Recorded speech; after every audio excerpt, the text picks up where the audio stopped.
So you like being a selectman, don't you? I do, yeah. You really I like do. it. Yeah, it's there's never a dull moment. You're always learning something. Is it tough? I mean, you've got an established business, but you got to stay on top of that. Oh, yeah, you have to work that. Is it tough to be a selectman and be a working person? It is, yeah. And it's a business. I'm sort of on the backside of my working life, so I'm 56, and so someone like Toby is a lot harder.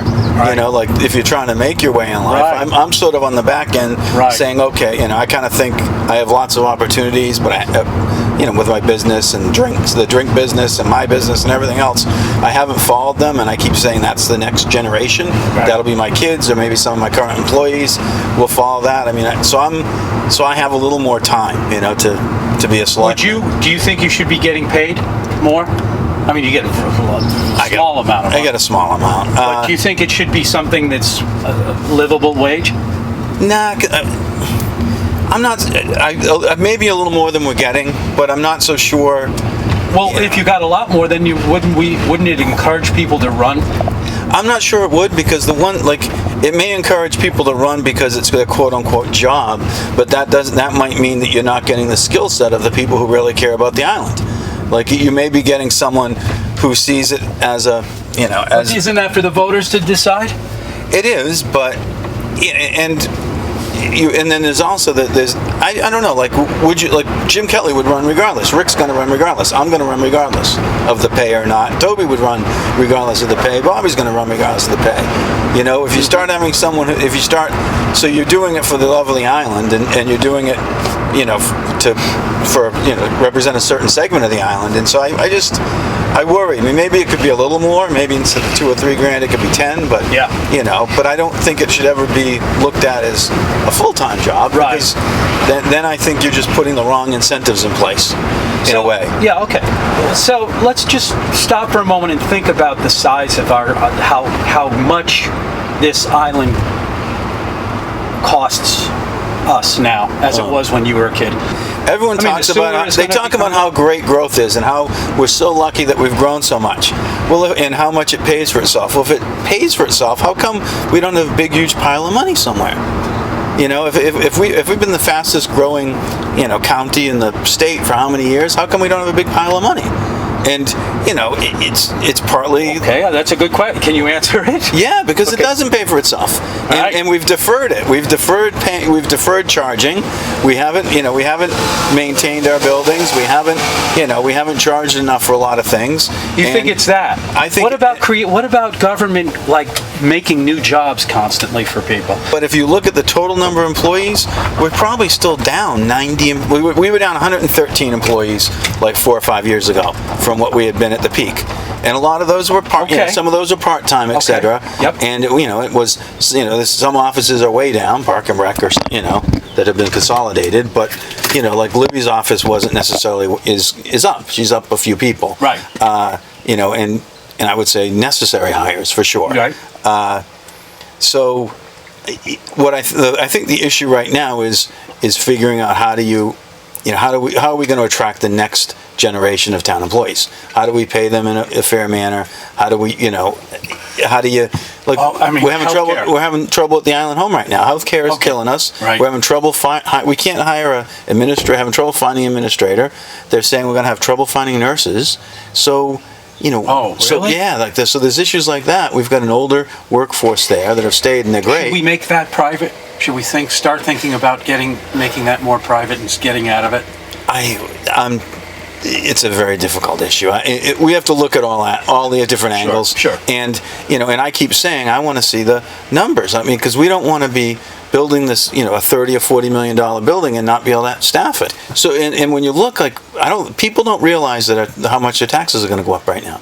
In 5 years, our taxes are going to go up about 25-30%. That's real money. Yeah. And so, I was like a lone voice saying, put some of the sewer onto the users. Let's have them pay what they would have to put an IA system in. That seems fair to me. That's fair to the other people. I lost that, and I think I lost it because people think that the rich guys pay, and look, we just did the school and we just did the fire department, and gee whiz, it hasn't affected my taxes one iota. Well, it hasn't been put on your taxes yet. We haven't borrowed the money yet. Right. And you've got you've got $1 million house that has $400,000 exemption taken off. So even if yours goes up 25%, it's not going to be a big deal. But for someone like myself or other businesses or other people with more property on the island, it becomes a big deal. I think you have to be very careful, Yeah. I mean, it's going to cost, potentially cost me $10,000-$15,000 more a year in 5 years. Some number, seven to $10,000 a year. Okay. And that's because I have. What percentage of that is? You're saying 30% or? Well, I'm saying I've got the two properties we looked at. Yeah. I have 3 employee dorms. Two of them were moved. Okay. Out on Fairgrounds Road, plus my house, and I add all that up, and I say Wow. 25%, and it's X amount of money, and so $7,000 or $10,000. That's a lot of sandwiches. That's a lot of business. So it's a lot of business. and and I'm lucky. I've been here a long time and I've paid for it. These other guys, Right. like, you wonder why some of the businesses are doing all of the things they're doing, like trying to push the envelope everywhere, because they're facing these costs. They're not all getting rich. Right. Why do they have porches and bands and and have to run 2 food trucks out and do all the things they're doing? They're under a lot of pressure. But the new guys in are way different than, say, like me and the Seagull and the Languedoc and the Right. Rainers. You look at those.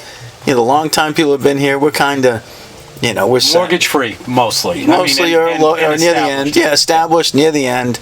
The new guys coming in are paying way more in rent. Boy, I can see it. And and I think those are the things.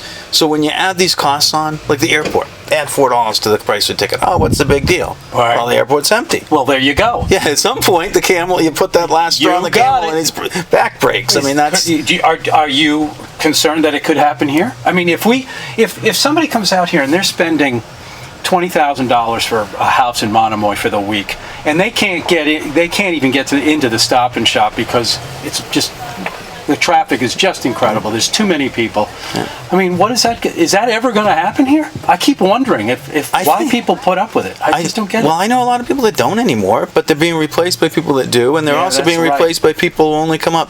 What I see that's way different is the peaks are busier.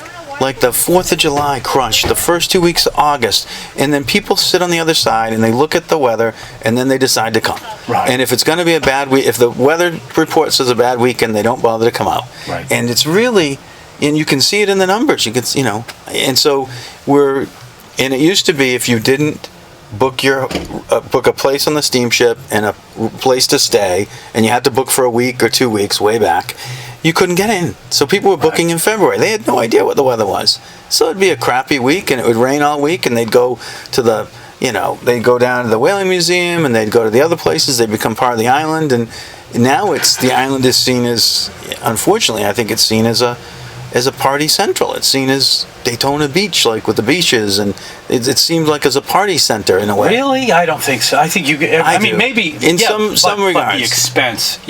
Bring your wallet.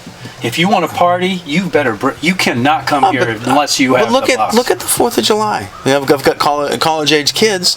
There are kids coming off with 30 they've got racks. money. Well, it's a lot of them money, but some of them don't. They're just sleeping on, they're sleeping on the beach. Right. And so all I'm saying is we've got this. I just think we've sort of got a different. We have to be careful of the reputation that precedes us.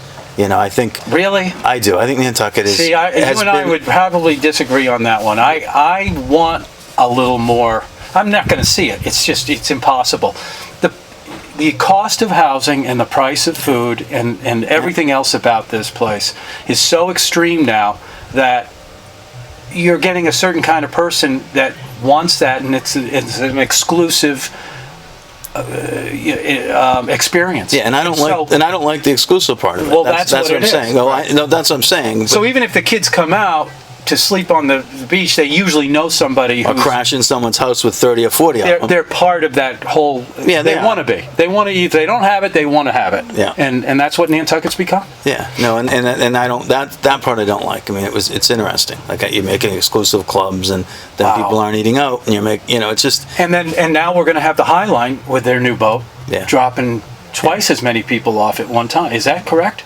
Yeah, it's it's like close to- 400 or 500 people. yeah. I think it might Every even, trip. Yeah, it could be, and Yeah, and Bobby's, to his credit, Bobby's talked a lot about it because he's down there on the wharf and he sees it, and how's this going to happen? So we have to. That's going to help his fishing business, though, isn't it? I don't know. I mean, not if The not more if, people that see him, the more. No, I people don't. go I fishing? don't. Nah, see, that's. But is that what it's always about? Is it No, always about getting as many people, as much money as I can? No, get? I don't. To me, well, there's only so many charters that he can only do so many charters. He doesn't probably need more eyes on his boat. He needs access to his boat. And he needs to. There needs to be a dock that you can actually get to and leave from. I mean, Right. you go down there now and it's a mess sometimes. So we have to put some. And this is when you're talking about the unintended consequences of growth. Yeah. Now we need Brings twice us as right many. back to- Yeah, we're back to twice as many boats, and we haven't planned for the sidewalks, and Right. we haven't planned for the sidewalks. We haven't planned for where did the bus park, and where do the taxis park. They need more space down there. So there's a whole planning exercise that we probably should have undertaken at the same time that the steamship was allowing these boats to come, because the steamship has control of this. That's right. So that should have happened, and it's interesting on the other side. It- On the other side, the steamship and Did the we Highline. not have any say in that at all? We probably had. We had a slept in a bully pulpit. We could have jumped up and down on. We could have probably. But reality is, the steamship controls the the High Line, and we could have. And it's in a way it's a good thing. Like, look at how full the boats are. I mean, it's become our lifeline. Those the High Line has, and so I know, but quality of life and quantity of people, there's a balance. You've talked all about Yeah. balance this whole interview. I think it's out of whack right now. There's just too many. Yeah. It's too much of. Yeah.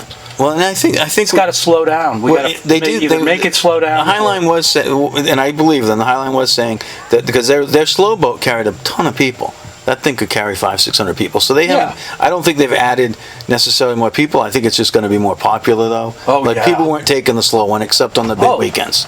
On the big Yeah. weekends when Well, they couldn't get on the other one, they took that one. So I do think, I think you are going Right. to see an uptick Right. in it. But I think. God, let's just touch on the dump right now. Okay. What should we do with the dump? What needs to happen? It's I don't have an easy answer. we need it. Yeah, you need to have a dump, but do we need to, are the incentive, like I keep saying, are the incentives right on the dump right now? I don't think so. I mean, it's sort of, like recently, like there's Roberto's starting to enforce the biodegradable laws, so we're looking at that, and then I started to look into it. Had Trimark come out with 3 or 4 of the guys who make the biodegradable stuff, and it doesn't biodegrade in our digester. No. So we have this biodegradable law, and you're not supposed to mix the two types of I've always plastic. had a problem with that. Yeah, What are you biodegrading pieces of plastic into?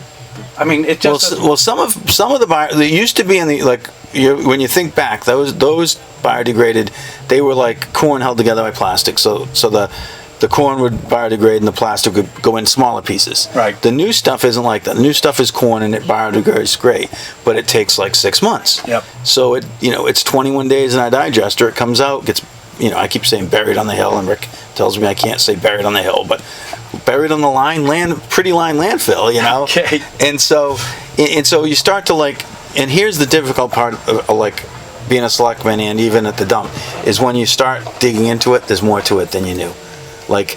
And so I'm looking at it thinking maybe we should be burning everything. Maybe there's someone who does a incinerator who can come once or twice a year. We talked about that. Yeah, maybe that would work and have a good scrubber on it and make energy out of it. Maybe there's It's so expensive to build. And Exactly. the amount of energy that you would get out of it, you need more towns. It'd probably be good for Martha's Vineyard because they have 5 towns. It might but, be, But yeah. we But may they be ship. too I think small. they ship all layers off because it's such a quick. It's cheaper and easier. Right. When we looked Right. at shipping it off, it was so expensive. We just said, well, we should keep doing it. But the question is, what are you really doing? You Right. still burying it and it's hidden and. What about as a sandwich guy, as a guy who? What do you think about stopping the use of plastics? And using something that's even more expensive that's biodegradable. Well, that's what I've done because that's what I'm supposed to do. So What are you doing? Well, I've changed over to my deli cups of corn and my. They are? Yeah, my deli cups, and I've changed over a lot Good of that for stuff. you. I have fiber. I didn't know that. Yeah, I have fiber containers for salads with a corn top on it and Oh, all that. good. But it's more expensive. Well, you're saying, oh, good. But the reality I know. is, well, here's the reality. I know. Unless we handle it properly, like when you're saying, what do we have to do with the dump? When you look at places like Burlington or Vermont, or places that are doing a good job of this, like Seattle, it's all how well you sort it on the front end. Like there's no easy way to have it sorted by machine, or people have to do it. You have to look. You can't have a little bit of corn plastic with petroleum plastic because the load is ruined. Right. You can't recycle it. Right. You can't have a little bit of petroleum plastic with the corn because then you can't compost that. It's ruined. Now, what about energy? Let's talk one more question about energy. The sewer treatment plant, that is going to, with what's going to be coming down, that thing's going to be working 3-5 times as hard as it's working right now once we get everything done. Yeah, except we've just spent $8 million to fix some of the motors and things boy. too. So okay. Yeah, so hopefully that's going to be a fit. hopefully What that'll about help. generating wind power there? And with where it sits, why couldn't we put a couple of nice wind turbines there and generate the electricity for that thing? I like the look of them. I see nothing wrong with the wind, with those. Forget myself. about the look. Well, we have but to that's do our the part. But I know, what I'm saying is I'm with you. I think even even the photovoltaic, Sure. at the airport, and over the parking area at the at the police station, Yeah. places like that. I think that's completely appropriate. Let's start And doing this. I think it is, and so the question becomes, how can you do it affordably? What's the payback? And Yes, I'm not saying no, but whatever it is, it's doing our part. We have to yeah. do our part.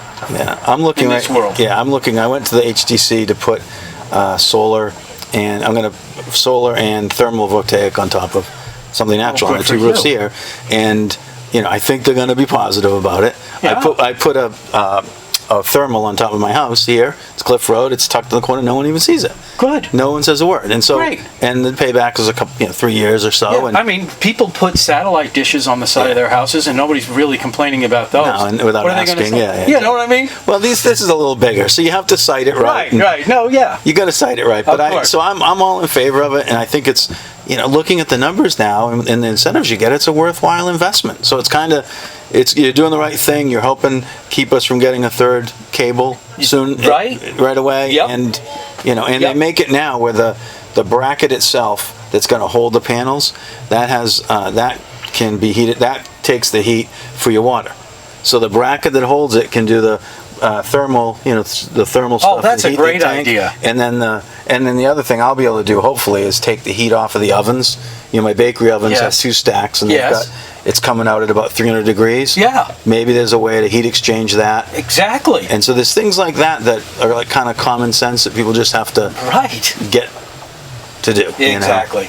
Well, listen, Matt, that was very interesting No, interview. it's good. I'm buddy. glad. Thanks. Good to Yeah, see thank you. again. Good to see you, and have a good meeting tonight. And go visit Sheila. Go to Fluff. Oh yeah, I will. to I'll go Fluff. see her, and I'll take some pictures. I'll throw that in. Yeah. No, All right.